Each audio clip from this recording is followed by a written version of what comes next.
Bienvenidos de vuelta a Asignatura de Diversidad Biológica de los Grupos Humanos. Hoy lo que os traigo es algo un poco diferente. Se trata de un dossier monográfico sobre el pensamiento de una persona a la que vamos a entrevistar en el contexto de esta asignatura. Se trata de Gonzalo Fanjul Suárez, un especialista en migración, cuyo pensamiento me parece muy interesante ya que corrobora mayormente las conclusiones a las que llegamos a lo largo de la asignatura de Diversidad Biológica de los Grupos Humanos.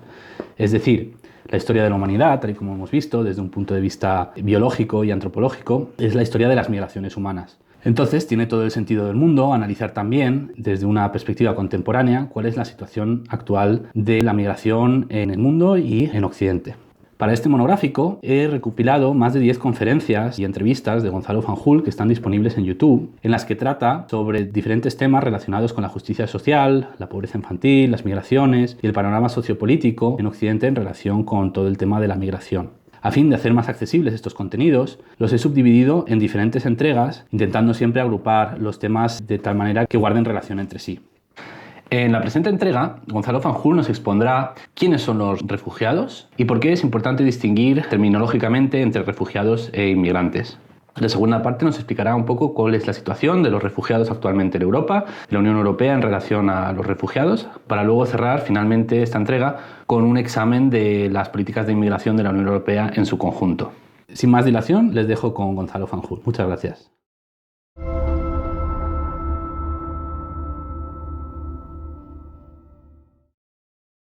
La primera idea, viendo esta fotografía que fue tomada por Naciones Unidas en algún lugar del Mediterráneo, podría ser cualquiera de las regiones en Grecia, en Italia o incluso en España que han estado recibiendo de manera recurrente flujos de refugiados durante los últimos años. Recordemos que los datos de la Unión Europea que actualizaban la semana pasada, hablan de cerca de 600.000 personas que han solicitado asilo en la Unión Europea. Esto que ustedes ven aquí es fundamentalmente una fotografía de refugiados. No es una fotografía de inmigrantes. Y cuando hablamos de crisis de la inmigración, lo que estamos haciendo es distorsionar algo que tiene implicaciones legales muy diferentes. En este caso, la precisión terminológica, en mi opinión, es fundamental. El País, que es un periódico con el que yo colaboro regularmente, donde tengo un blog, yo tengo una batalla abierta con ellos por esta cuestión. Todavía hoy, hablando de la victoria de Tsipras en Grecia, hablan de Tsipras gana en plena crisis migratoria. Cuando nosotros hablamos de inmigrantes, la sociedad y desde luego los responsables políticos perciben esta crisis de una manera completamente diferente. Y yo distingo entre los dos porque creo que la distinción en este momento es relevante. Es decir, con unos tenemos obligaciones legales ciertas, escritas en piedra en los tratados internacionales, con los otros no. A un inmigrante económico en este momento tenemos la posibilidad legal de decirle, mire usted, no cabe, no podemos. Y eso nos puede parecer injusto, nos puede parecer estúpido, en mi opinión, nos puede parecer inútil, porque encontrará la manera de entrar de manera irregular y alimentará la bolsa de inmigrantes en situación irregular. Pero en último término, la distinción legal es fundamental, porque lo que la Unión Europea está haciendo ahora es incumplir, es prevaricar de manera masiva. Y esto es extraordinario. La discusión que hemos tenido en España sobre las devoluciones en caliente es absolutamente kafkiana desde un punto de vista legal. Y el gobierno la sacará adelante y la Unión Europea se lo tumbará después cuando el rédito político ya esté amortizado. Y eso es en donde yo creo que es muy importante, con independencia de lo que pensemos sobre este asunto, con independencia de nuestra orientación ideológica, es muy importante distinguir, da igual que estemos hablando del debate en Cataluña, de la cuestión de los refugiados, estamos permanentemente con la ley en la boca. No escucho un país que hable tanto de la ley y que esté menos dispuesto a cumplirla. Y sin embargo, en este caso, las leyes son prístinas en materia de asilo y refugio. Estamos obligados a atender a una persona que salta la valla. Nos puede gustar más o menos, pero estamos obligados a atender su demanda de asilo. Por eso yo hago la distinción. Nuestro modelo está concebido para retener, para controlar, no para gobernar esos flujos migratorios. Esto ocurre, en parte, porque, en mi opinión, se produce una hipertrofia de una parte pequeña de la inmigración, que es la que se produce por razones forzosas. Aquí aparecía una línea negra, que es una línea negra que explica cuánta gente en términos netos, es decir, contando también los que retornaron, llegó durante la crisis de refugiados de los países más afectados, incluyendo Siria, a Europa. Es esta línea negra de todos los movimientos que se produjeron durante esos 5 años en el conjunto del planeta. Por supuesto que Europa recibió muchos solicitantes de asilo durante ese tiempo, pero lo que le ocurrió a Europa fundamentalmente es que padecimos no una crisis de refugiados, sino una crisis de acogida. No es que Europa no fuese capaz de hacer frente a lo que constituía un desafío humanitario excepcional, pero bajo ninguna circunstancia inmanejable. Hay países infinitamente más pobres que los países que conforman la Unión Europea que llevan haciendo frente a crisis mucho más graves y extendidas en el tiempo durante muchos más años. Estoy pensando en los campos de refugiados de Kenia, de Etiopía, en los desplazamientos forzosos en África Occidental, en tantos otros sitios, en Turquía, que ha recibido prácticamente 3 millones o 3 millones y pico de solicitantes de asilo procedentes del conflicto de Siria, en el Líbano, en Jordania, prácticamente donde ustedes quieran pensar. La carga relativa o la responsabilidad relativa asumida por los países pobres es mucho mayor de la que asumieron los países desarrollados. En el planeta hay 260 millones de migrantes, aproximadamente 26 millones de refugiados, solo una décima parte, y cuenten ustedes un número indeterminado, pero que podría llegar a los 30, 40, de lo que llamamos desplazados forzosos, es decir, gente que tiene que abandonar su lugar de origen, en ocasiones por razones reconocidas en la Convención Internacional del Derecho de Asilo, pero en ocasiones por razones forzosas, pero no reconocidas, por ejemplo, los migrantes climáticos. En ocasiones esos movimientos se producen de manera desesperada, muy espectacular, como los cruces en cayucos o en pateras en el Mediterráneo, o la caravana de la esperanza que se produjo en Centroamérica camino de los Estados Unidos. Pero eso que copa nuestros noticieros y que copa nuestro imaginario colectivo cuando pensamos en migraciones no deja de ser una parte muy pequeña del conjunto de la movilidad humana.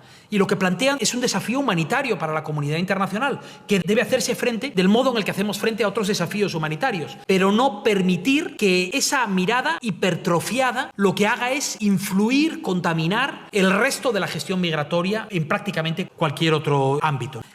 Durante este tiempo se ha producido una crisis climática que ha pasado prácticamente desapercibida, pero que tiene efectos perfectamente tangibles en muchas de las economías de las que estamos hablando. El panel climático, el IPCC de Naciones Unidas, el panel científico de Naciones Unidas, ha hecho una evaluación de impacto previsto en donde estiman que incluso un aumento moderado de las temperaturas del planeta, cercanas a los 2 grados que la comunidad ha establecido como el resultado ideal de lo que venga del protocolo de Kioto, incluso esa subida moderada tendría efectos devastadores para la capacidad productiva de las economías que son más vulnerables, de las economías de los países pobres. Esto afecta a las economías latinoamericanas, reduciendo la productividad, por ejemplo, de la producción agraria, reduciendo la biodiversidad, incrementando la variabilidad de las lluvias, incrementando la erosión del suelo.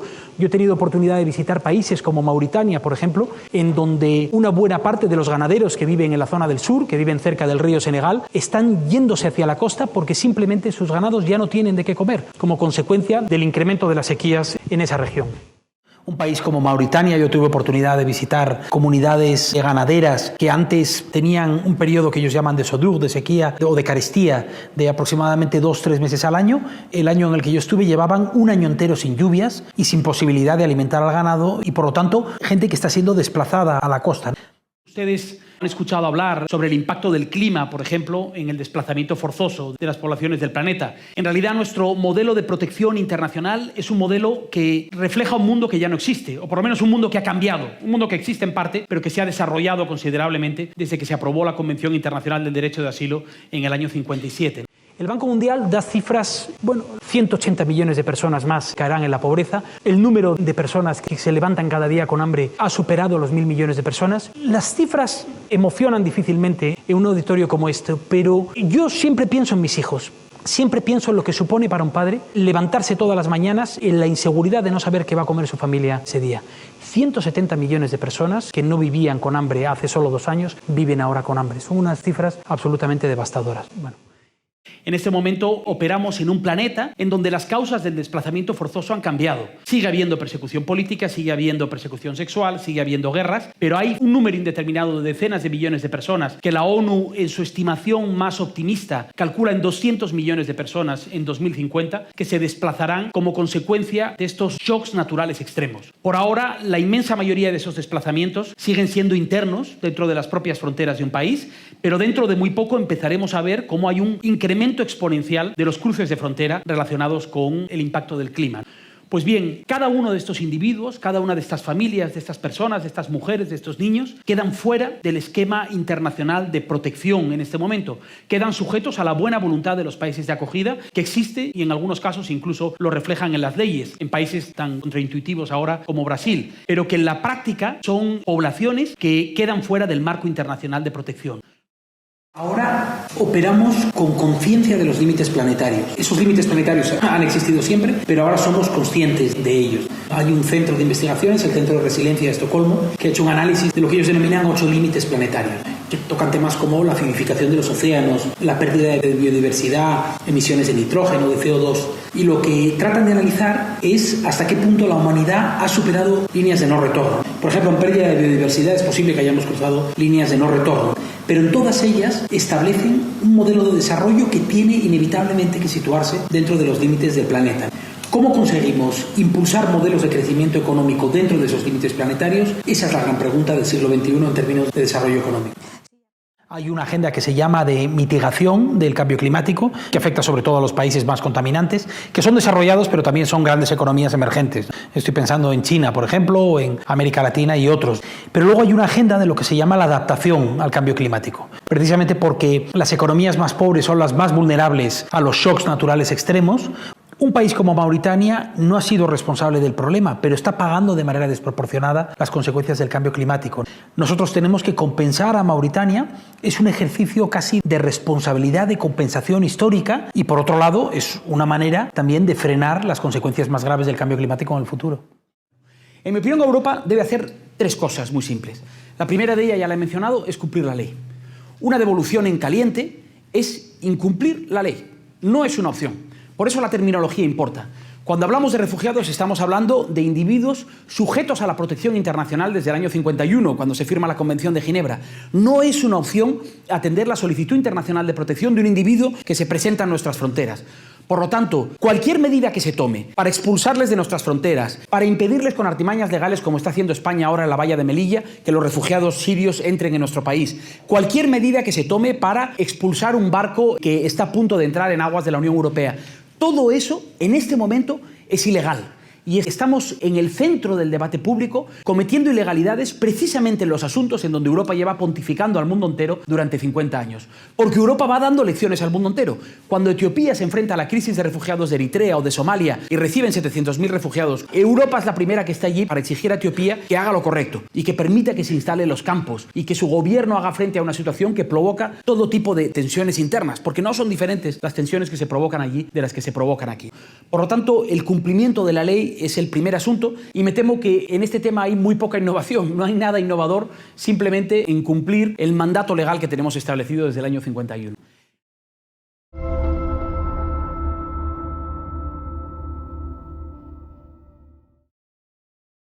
Europa empezó firmando lo que se llamaban acuerdos de partenariados con países tan relevantes como países de tránsito o de origen como Turquía y Afganistán. También lo ha hecho con Jordania, con Líbano, con otros países que juegan un papel relevante en este panorama. Pero en ningún lugar como en África esta política, digamos, ha adquirido su grado de sofisticación. En ningún lugar como en África las herramientas se han desarrollado tantos recursos se han puesto al servicio de esta política de control migratorio, y en ningún lugar como África, creo, las consecuencias son tan graves como las que están teniendo lugar ahora. Si tuviésemos que hacer una pequeña cronología, en mi opinión los problemas principales empiezan en el año 2015. Hay un acuerdo de movilidad y migraciones del año 2011 de la Unión Europea, pero yo no tengo tan mala opinión de ese acuerdo, porque de hecho era un acuerdo que hablaba de la gestión de los flujos migratorios y del control de fronteras, pero incluía toda una serie de elementos relacionados con la apertura de vías legales para la migración, insistía todavía en algunos acuerdos que la Unión Europea había firmado con África para facilitar la movilidad segura de migrantes, es decir, era en mi opinión un acuerdo todavía de una generación anterior.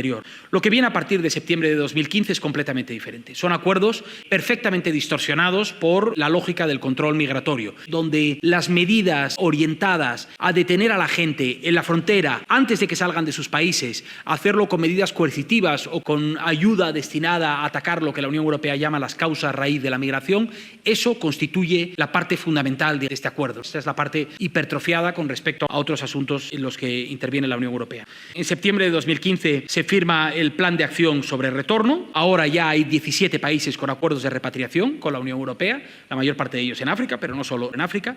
En noviembre de 2015, en la cumbre de La Valeta, se firma el acuerdo que crea el Fondo Fiduciario de Emergencia de la Unión Europea para África, 3.200 millones de euros destinados específicamente a las políticas vinculadas con la inmigración en África, de maneras muy diferentes. Cubren desarrollo económico, es decir, medidas destinadas, por ejemplo, a ofrecer alternativas económicas, a crear puestos de trabajo en los países en origen, proyectos destinados a lo que llamamos, en nuestra terminología, proyectos de resiliencia, es decir, capacidad de adaptación de las comunidades más pobres, por ejemplo, a fenómenos naturales extremos. Ahí hay proyectos en el norte de Mali o en Mauritania, digamos, en regiones particularmente vulnerables desde esa perspectiva. pero a partir de ahí, y esta es la parte principal en términos cuantitativos, apoyo a los gobiernos en la gestión migratoria y apoyo en el control de fronteras. No conviene olvidar con qué gobierno se está tratando. Erdogan nos parece un autócrata indeseable, pero Erdogan es Gandhi cuando uno lo compara con el gobierno de Níger o con el no gobierno de Libia, es decir, cualquiera de las facciones que se están peleando en Libia en este momento.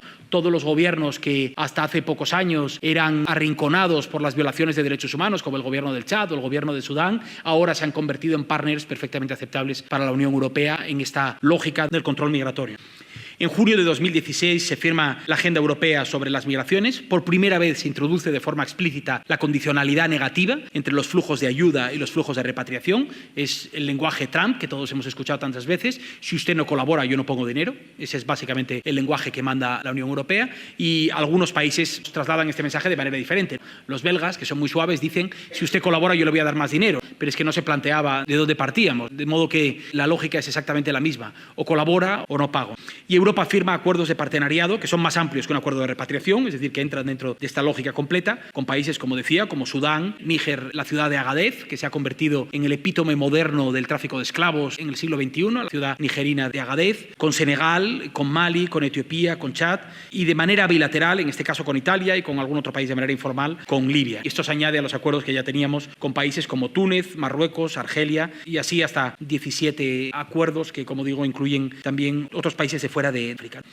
Lo que está ocurriendo es que, de facto, la Unión Europea está haciendo lo que no había hecho en los 20 años anteriores, a pesar de que muchos se lo habían reclamado, y es conformar, por la vía de los hechos, una política migratoria común. Lo que seguía siendo todavía la excepción dentro de la Unión Europea, que era esta nacionalización todavía de las políticas de control de fronteras y, en buena medida, de la gestión de los flujos migratorios, ahora ya sí se está comunitarizando por la vía de los hechos y, digamos, la locomotora de esta lógica está en el control de los flujos. No hay una aspiración de gobierno, hay una aspiración de control. Y esto es enormemente relevante cuando hablamos de migraciones por las razones que explicaré después.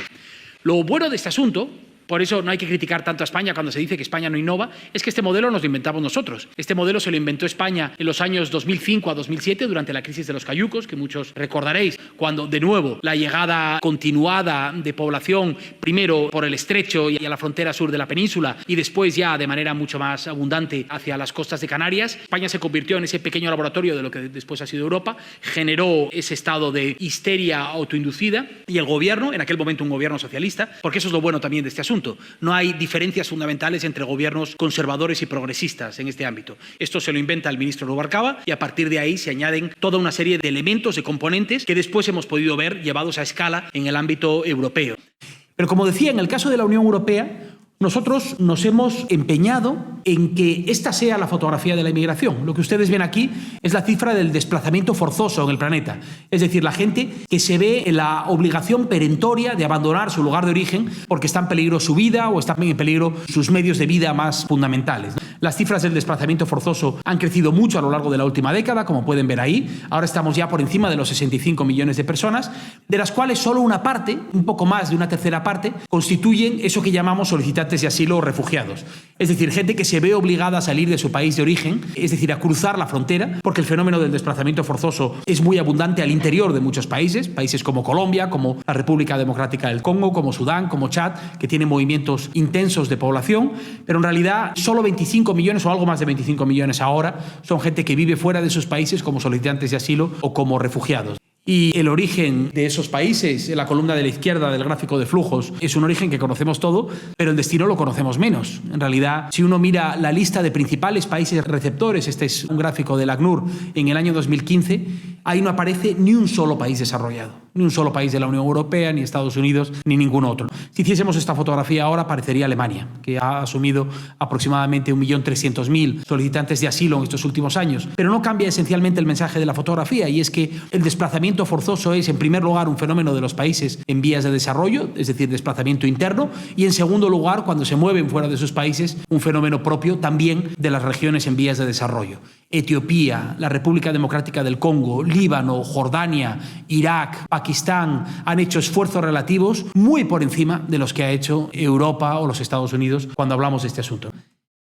me gustaría hacer frente es tratar de tomar un poquitín de perspectiva con respecto a la situación en la que nos encontramos ahora. La Unión Europea describe esta crisis como una invasión de personas, como una catástrofe sin precedentes, que lo es. Nunca la Unión Europea había recibido tantos refugiados desde la Segunda Guerra Mundial. Pero en realidad, si tomamos un poquitín de perspectiva, nos encontramos con un gráfico que se parece a este. Este es un gráfico que describe el reparto de prácticamente el 98% de los refugiados que hay en el mundo. Estos son cifras de ACNUR, las últimas cifras cerradas de Naciones Unidas para finales de 2014. Y lo que vemos aquí es que 7 países, que son estos que aparecen aquí, que son los países que tienen más de 500.000 de refugiados dentro de sus fronteras, en realidad son los que concentran prácticamente la mitad de los cerca de 20 millones de refugiados que se calcula, según ACNUR, existen en todo el mundo. 60 millones de desplazados en el conjunto del planeta, desplazados de manera forzosa, es decir, obligados a salir de sus casas y a desplazarse ya sea dentro de sus propios países, que es lo que ocurre en las principales regiones afectadas por conflicto en África, ya sea obligadas a emigrar, a salir de sus países por razones forzosas.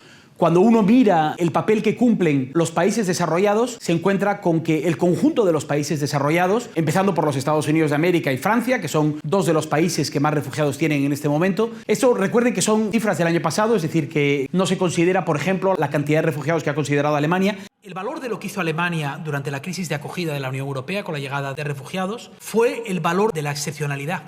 Lo que Alemania hizo fue romper el pacto de silencio del resto de los países europeos o de la mayor parte de los países europeos, porque no es justo decir que todos reaccionaron de la misma manera. Los países nórdicos acogieron a mucha gente, Grecia no le quedó más remedio, pero Alemania, admitiendo a 1.3 millones de personas, lo que vino a decir es que en circunstancias históricas donde Europa tiene que estar a la altura de las circunstancias, Europa tiene la capacidad de estar a la altura de las circunstancias. Y cuando ellos dieron un paso adelante, lo que hicieron fue dejar a todo el mundo un paso por detrás. Y nos quedamos, y perdónenme la expresión, con el trasero al aire todos en el resto de Europa.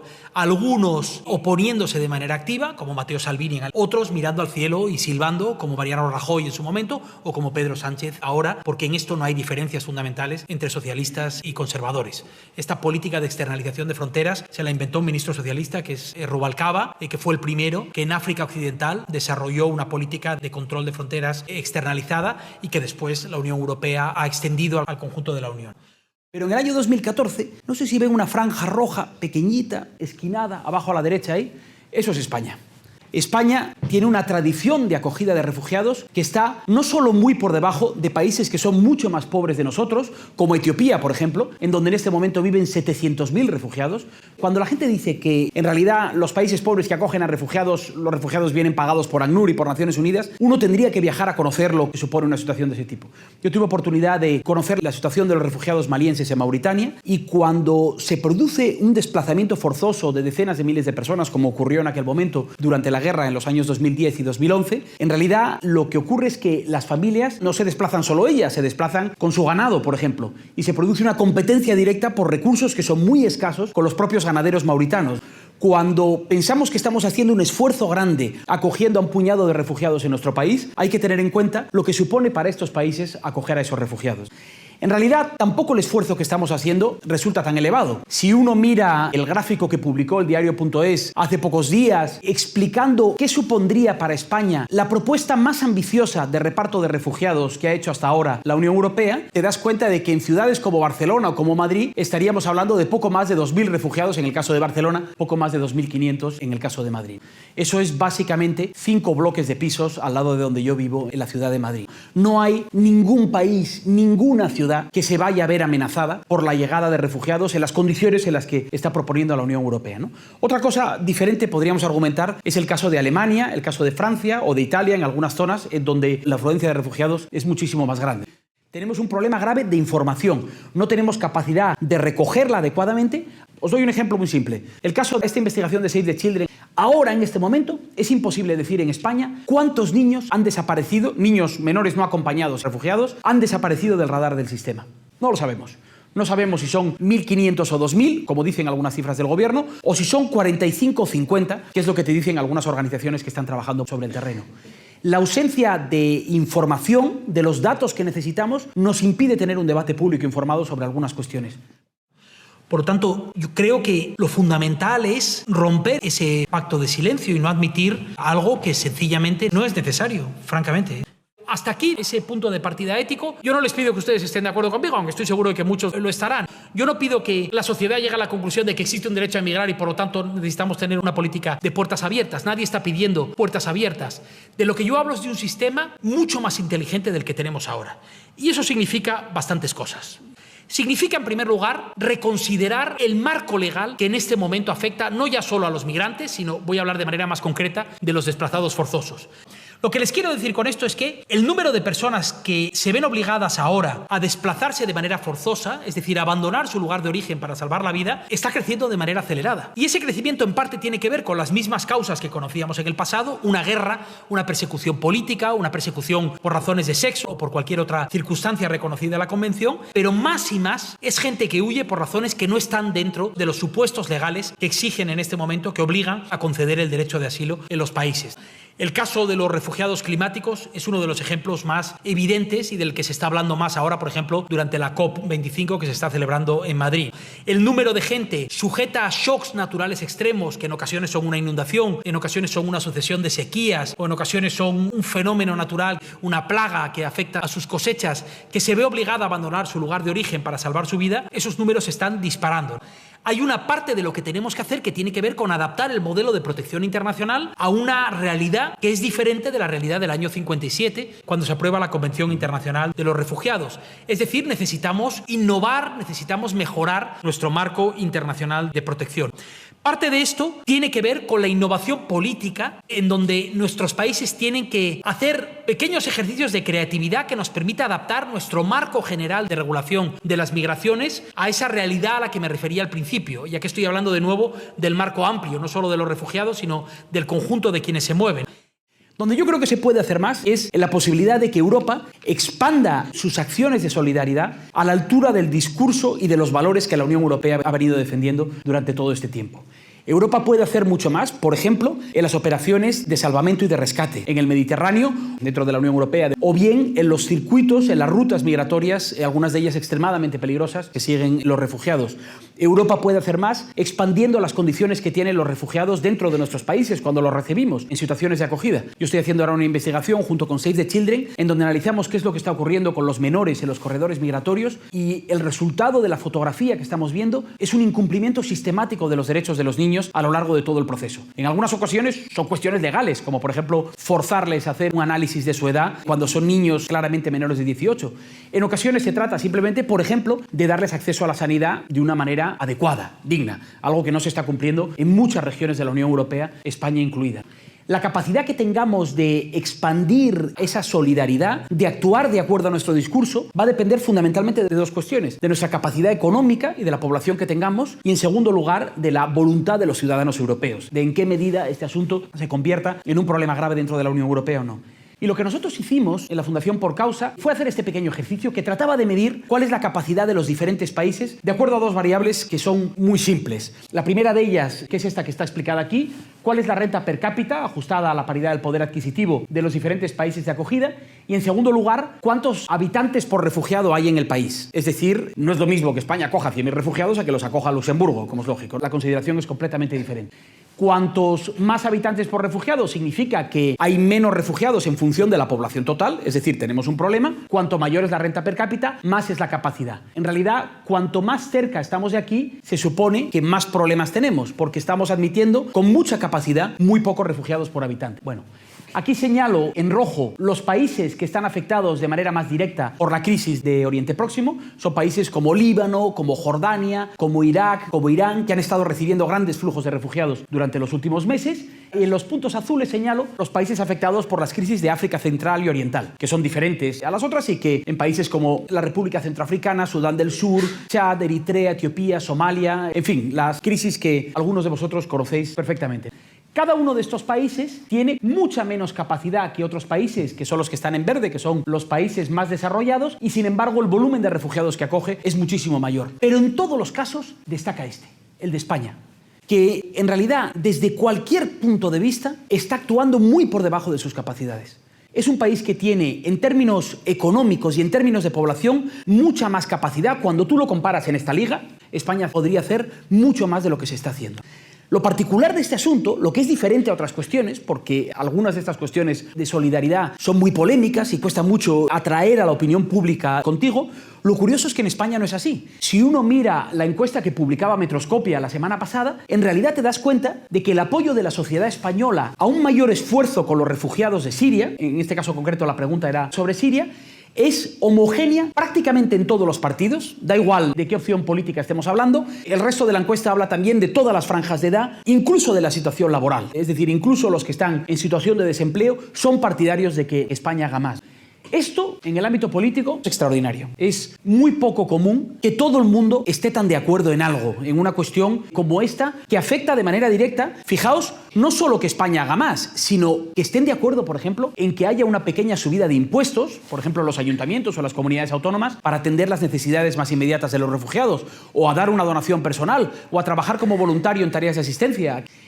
Es decir, que Europa puede hacer más, España puede hacer mucho más, y la buena noticia es que el gobierno simplemente tiene que seguir lo que la sociedad le está pidiendo. Por eso la actitud de una parte del gobierno, y digo con claridad una parte del gobierno porque en mi opinión esto al final se reduce a una cuestión de individuos, lástima que el ministro del Interior sea uno de los más obstruccionistas, pero la situación en este momento no responde a lo que la sociedad le está pidiendo. Por lo tanto, segundo elemento, si el primero era cumplir la ley, segundo elemento, tenemos la posibilidad de expandir nuestra solidaridad, nuestras capacidades.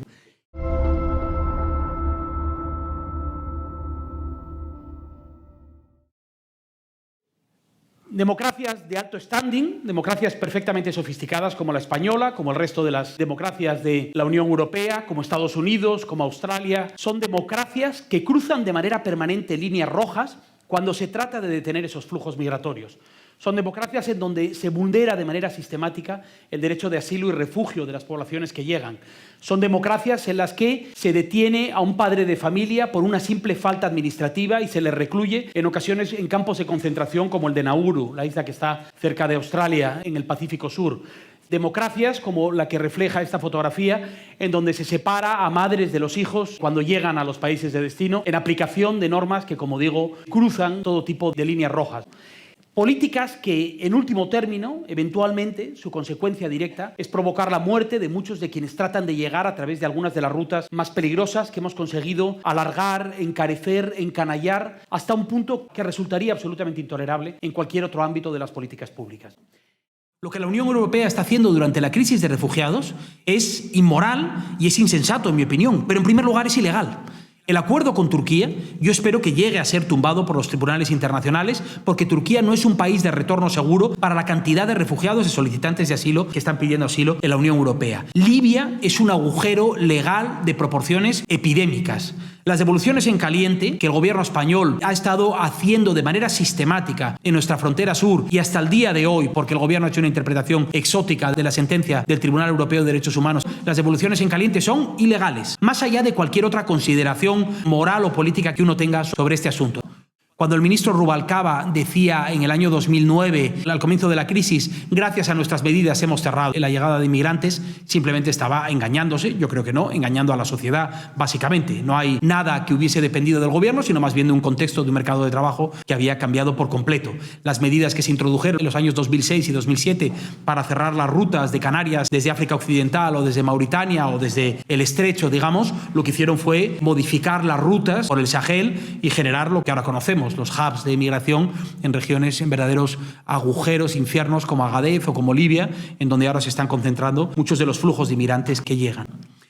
Sin embargo, este empeño en controlar las fronteras, esta ilusión política que hemos creado, este argumento de que los gobiernos saben perfectamente lo que está ocurriendo, pero es muy difícil decirle a la sociedad yo no tengo la capacidad de controlar esto, admitir, digamos, la derrota del actual sistema y buscar alternativas, eso tiene un coste electoral enorme. Y por lo tanto, seguimos manteniendo esa ficción, invertimos cada vez más, hipertrofiamos un sistema de control migratorio fundamentalmente centrado en las medidas de detención y no en las medidas de gobierno de los flujos migratorios. Llama mucho la atención que el sistema, prácticamente sin excepción, en los Estados Unidos, en Europa, en Australia, en Japón, en Brasil, prácticamente donde uno mire, el modelo migratorio no está concebido para gobernar esos flujos y optimizar la combinación de riesgos y de oportunidades, sino que está concebido para frenar los flujos migratorios. Es un sistema de consolidación de las fronteras, de fronteras además que se ha multiplicado prácticamente por 10 desde mediados del pasado siglo, y en donde ponemos todo el empeño en evitar que la gente llegue y no en gobernar cómo la gente llega. Solo entre los años 2014 y 2016, como resultado del acuerdo de La Valeta entre la Unión Europea y los países de África, Europa invirtió 17.000 millones de euros en sobornar o chantajear a gobiernos de los países del Sahel para que colaborasen en sus políticas de control migratorio. Esos 17.000 millones de euros invertidos en un programa de movilidad humana más inteligente, más humano, tendría, en mi opinión, un impacto infinitamente más positivo del que está teniendo ahora. Y eso hace que la frontera se convierta en un espectáculo. En parte es un espectáculo que algunos consideran una amenaza, la llegada de las migraciones como amenaza, y otros simplemente lo consideran un mero problema humanitario. Y aquí yo hago un reproche serio a las organizaciones de la sociedad civil en las que yo participo. Cuando uno mira esto únicamente como un asunto humanitario, no deja de ver la migración como un problema. Es verdad que no lo vemos como una amenaza, pero lo vemos como víctimas a las que hay que rescatar, como gente a la que hay que ayudar a no emigrar. Cuando yo lo que pienso es que la gente tiene que hacer exactamente lo que le dé la gana, porque es lo que hacemos nosotros, porque este es otro aspecto fundamental de nuestro argumentario. Todos somos migrantes, todos venimos de alguna parte, todos somos el resultado de un viaje más o menos corto. El hecho de que hayamos cruzado una frontera o no es simplemente una casualidad de nuestro trayecto vital. Lo habitual es que todos crucemos una frontera en algún momento para vivir en otro sitio, ¿no? Y además nunca sabemos dónde nos van a colocar esa frontera y cuándo. Si hace 10 años a miles de españoles que viven en el Reino Unido les hubiesen dicho que ahora están siendo tratados como una amenaza para el país, algunos de los cuales han tenido que pasar por centros de internamiento o tienen que ser maltratados por una sociópata como Priti Patel, que es, por cierto, hija de inmigrantes, la ministra del Interior británica, y que ha creado un sistema de terror en lo que se refiere a la inmigración, pues a toda esa gente se sorprendería, ¿no? Pero esa es la realidad. Nunca sabemos dónde nos van a poner una frontera, ¿no? Por lo tanto, todo mi argumentario y la inspiración de Por Causa en este sentido tiene que ver con tratar de mantener algunas líneas rojas de los estados de derecho que están siendo cruzadas de manera sistemática durante los últimos años, que España empezó a cruzar con las devoluciones en caliente en el año 2005 y que Europa después replicó ese modelo y lo llevó a escala durante la crisis de acogida de los años 2014 y 2016, y todos los días desayunamos con noticias en donde los países europeos cruzan líneas rojas, en donde se producen violaciones de las obligaciones de protección que están escritas en piedra desde el año 51, donde expulsamos a niños con los cuales tenemos la obligación de protección, donde encerramos en cárceles a madres trabajadoras que hasta hace 4 días estaban cuidando de nuestros hijos en nuestras casas y poníamos todo lo más relevante en sus manos, pero ahora están en un centro de internamiento a la espera de ser deportadas del país. El Real Decreto introducido en el año 2012 para excluir a los inmigrantes en situación irregular del acceso a la sanidad, a mí me parece una inmoralidad absoluta. Me parece que atenta contra este derecho y, entre otras cosas, vulnera nuestros propios intereses, los propios intereses de una sociedad más cohesionada, los mismos elementos de los que estamos hablando ahora, por no hablar de las amenazas que genera para la salud pública en algunos ámbitos. Nosotros, desde IES Global, desde otra de las organizaciones en las que trabajo, alertamos, por ejemplo, para el efecto que esto tenía en los programas de cribado de los inmigrantes con Chagas en Bolivia. No identificar esta enfermedad en los inmigrantes podía multiplicar los costes para la sanidad pública porque confundíamos una enfermedad parasitaria con una enfermedad cardiovascular. Y el caso de la tuberculosis y del VIH, en fin, toda una serie de problemas de salud pública que se multiplican cuando tú expulsas del radar de las instituciones a una población indeterminada de unos 400.000, 500.000 personas. Por lo tanto, para mí ese punto de partida es fundamental. La cantidad de asuntos en donde nuestros estados han conseguido convencerse de una manera histérica de que la inmigración es una amenaza sustancial a nuestras identidades y a nuestros intereses es pavorosa, y eso está haciendo que crucemos esas líneas rojas. Hay una retroalimentación de las lógicas de control y de miedo. Nos contamos que estamos siendo invadidos, invertimos para detener, por ejemplo, en el Mediterráneo o en el sur de los Estados Unidos, para detener unos flujos que, como les digo, constituyen una parte de quienes llegan, pero eso lo que hace es influir el imaginario político de manera desproporcionada y prácticamente toda la iniciativa política se centra precisamente en el control migratorio y no en el gobierno de esos flujos migratorios de una manera más inteligente. Y esto en ocasiones se produce por intereses electorales de corto plazo, se produce por miopía, se produce por miedo comprensible y legítimo, en ocasiones se produce por la acción concertada e interesada de quienes se benefician de este sistema. Este papel que les muestro aquí es un informe que hicimos desde la Fundación Por Causa, que es un informe que analizaba lo que llamamos la industria del control migratorio. Y la pregunta que nos hacíamos era muy simple. Sabemos quiénes pierden con estas políticas de control migratorio, pero ¿quiénes ganan? ¿Quién está detrás de estas políticas? ¿Quiénes son las empresas, las organizaciones, los responsables políticos que se benefician de manera directa o indirecta de este sistema? Y lo que hicimos fue un cuadro, un mapa de 4 sectores en donde identificamos que existía una industria a todos los efectos, es decir, intercambios económicos, generación de productos, demanda, oferta, y en donde se estaba moviendo mucho dinero. De hecho, estas cifras se están incrementando casi de manera exponencial. Parte de todo esto, ustedes lo conocen o se han oído hablar de ello de manera permanente. El control y protección de los perímetros fronterizos, el sistema integrado de vigilancia, por ejemplo el SIBE, el llamado SIBE, un sistema tecnológicamente muy sofisticado que España desarrolló en el Mediterráneo y que después ha incorporado la Unión Europea a través de Frontex, en donde se está gastando mucho dinero en tratar de controlar tecnológicamente quién se mueve en el Mediterráneo. Sistemas similares se han establecido, por ejemplo, en el ámbito del control de visados o del control de personas que llegan a los Estados Unidos o prácticamente a cualquier país de destino. Pero además de eso, hay mucho gasto en empresas de seguridad públicas y privadas que se ocupan, digamos, del control de las fronteras y de la vigilancia de las fronteras.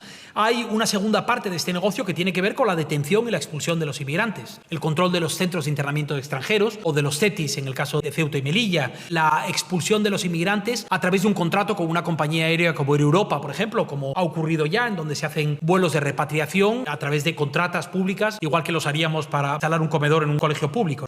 Pero también hay un negocio menos conocido relacionado con la acogida e integración de inmigrantes, en este caso de solicitantes de asilo. Aquí no pretendo poner en la misma categoría el beneficio de una empresa de armas que invierte en el control migratorio que una organización que hace acogida de inmigrantes, pero en la práctica la realidad es que estas organizaciones, nuestras organizaciones, también forman parte de esta industria, también forman parte de un juego en donde existen recursos disponibles y en donde existen organizaciones que son fundamentales para mantener ese juego en pie. Pero sí me gustaría destacar un elemento que me parece fundamental aquí. Estas empresas no operan en el limbo y simplemente acceden a los contratos públicos compitiendo lealmente con otras empresas. Estas empresas se gastan mucho dinero en asegurarse de que las políticas de las que se benefician se mantienen como están. Si ustedes piensan en el lobby del sector armamentístico o en el lobby del sector farmacéutico como 2 sectores en donde ya hemos probado ese efecto que se denomina de captura política, en donde quienes ganan mucho con el sistema influyen mucho en los políticos de los que depende el sistema, esto está empezando a ocurrir de manera directa, de manera obscena, impúdica, en el ámbito del control migratorio. De hecho, hay una lógica directamente relacionada con la industria del armamento y hay empresas como Indra, por ejemplo, que es la empresa que más se beneficia del dinero que se destina al control migratorio, que aparece en nuestro informe, que vienen del sector migratorio y que ahora están invirtiendo mucho en garantizar que esa lógica de la securitización de la política migratoria se incrementa en los próximos años para que su negocio también se incremente. ¿De acuerdo? Y una parte particularmente preocupante, en mi opinión, de esto tiene que ver con lo que llamamos la externalización del control de flujos. Es decir, el dinero que estamos invirtiendo, que estamos desviando de la ayuda al desarrollo para tratar de que no vengan desarrollando a los países en origen. Hay una parte, digamos, más impúdica de este ejercicio que constituye en financiar a los gendarmes en países como Níger, por ejemplo, la formación de gendarmes en países como Libia. Hay una parte más indirecta, pero que sigue la misma lógica, que es: yo solo te doy dinero si eres capaz de demostrarme que con tu proyecto la gente no emigra del país en el que se está yendo. Y hay países que reciben ese dinero de la Unión Europea, como España, para básicamente seguir haciendo lo que estaban haciendo y contarlo de otra manera. Y hay países como Holanda que están exigiendo que les prueben que la gente no está saliendo de esos países de origen. Lo que esto significa es que cuando la gente sigue saliendo de los países, lo que ocurre es que se retiran esos fondos de la ayuda oficial al desarrollo. Este gráfico lo que muestra es cómo han ido evolucionando los flujos de la ayuda al desarrollo durante los últimos años, lo que se considera la ayuda legítima o genuina y la ayuda inflada, que denomina la coordinadora de ONGs para el desarrollo europea, Concord, que es quien hace este informe. Y lo que vemos es que si continúa esta evolución de la ayuda inflada que hemos visto, en el año 2030 tendremos aproximadamente un 0,51% del Producto Interior Bruto de los países destinada a ayuda legítima y prácticamente un 0,34% destinada a ayuda no legítima, por ejemplo, a esto de lo que les estoy hablando. Y en el año 2052 prácticamente se igualarían estos 2 flujos de ayuda. Para la gente esto lo que supone directamente es frustración, porque lo que les estamos contando es un mito. Les estamos diciendo que destinando ayuda a estos países la gente va a dejar de venir. Ellos ven que la gente no deja de venir. A la conclusión a la que llegan no es usted me ha engañado con esta política, sino la ayuda no sirve para nada, deshagámonos de la ayuda porque no sirve para lo que nosotros queremos que sirva la ayuda. La pregunta es cuánto de todo esto está en riesgo por la histeria autoinducida en la que se ha instalado Europa como consecuencia de la crisis migratoria que hemos vivido durante los últimos años. Fundamentalmente a partir del año 2011, después de que las primaveras árabes empezasen a intensificar los flujos de migración hacia Europa, en aquel momento flujos mixtos en su mayoría, después con la intensificación de los conflictos en Oriente Próximo como el de Siria, la mayor parte de ellos desplazamientos forzosos provocados por el conflicto.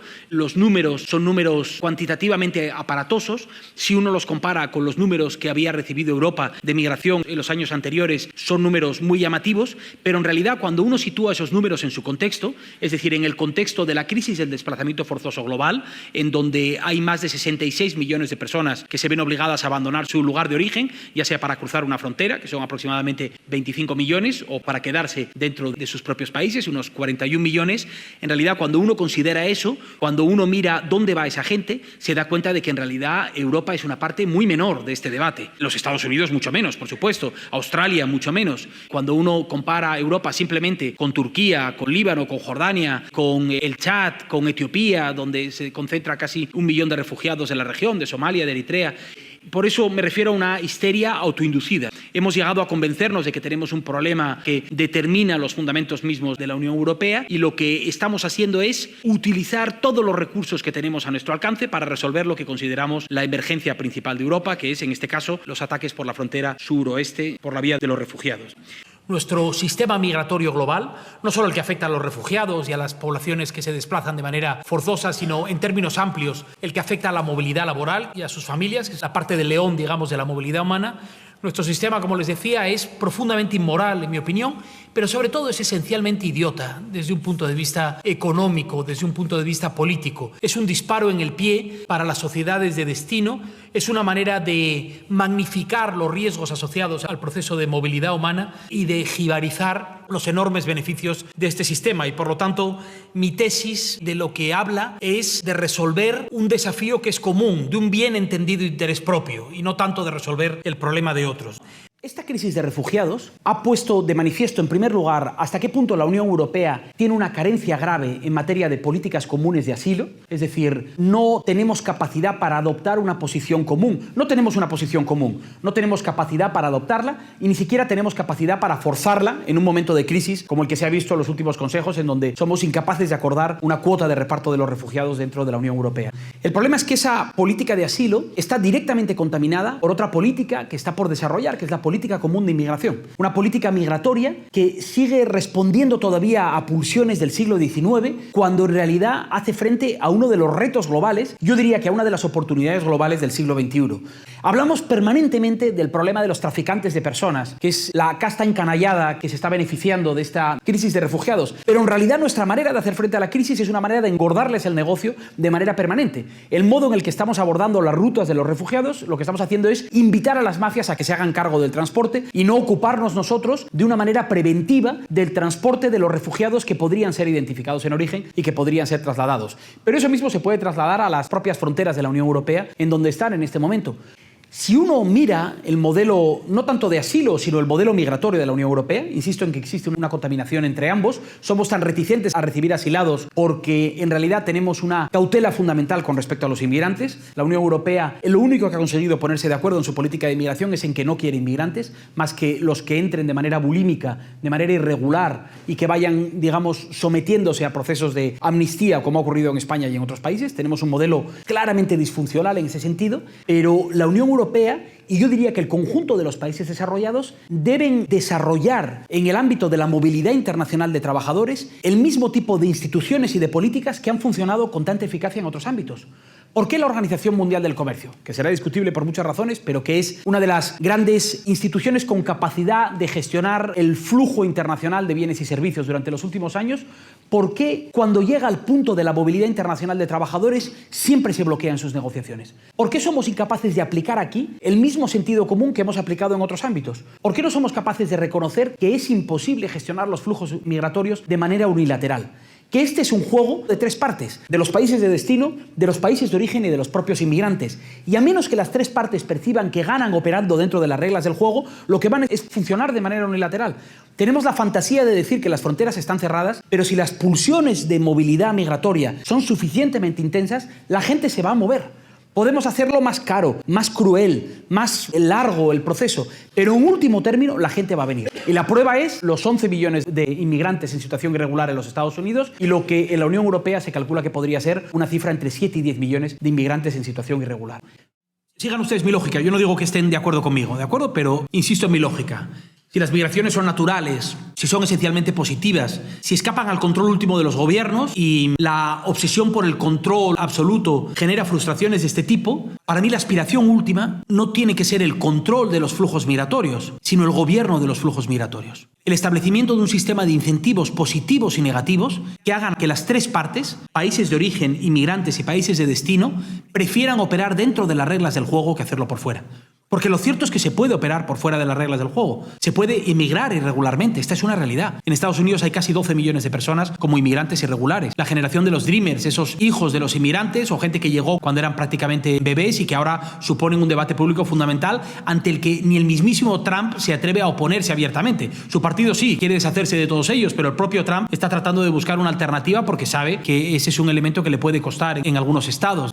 Pero en último término de lo que estamos hablando es de gobernar un elemento propio de la globalización, del mismo modo que hemos gobernado otros elementos aparentemente incontrolables de la globalización, como el comercio internacional, como el cambio climático, como la protección internacional de derechos humanos a través de convenciones o del Tribunal Penal Internacional. Es decir, embridar un sistema que no se puede controlar de manera completa, pero en donde se pueden establecer incentivos, positivos y negativos, insisto, para que todas las partes funcionen en esos términos.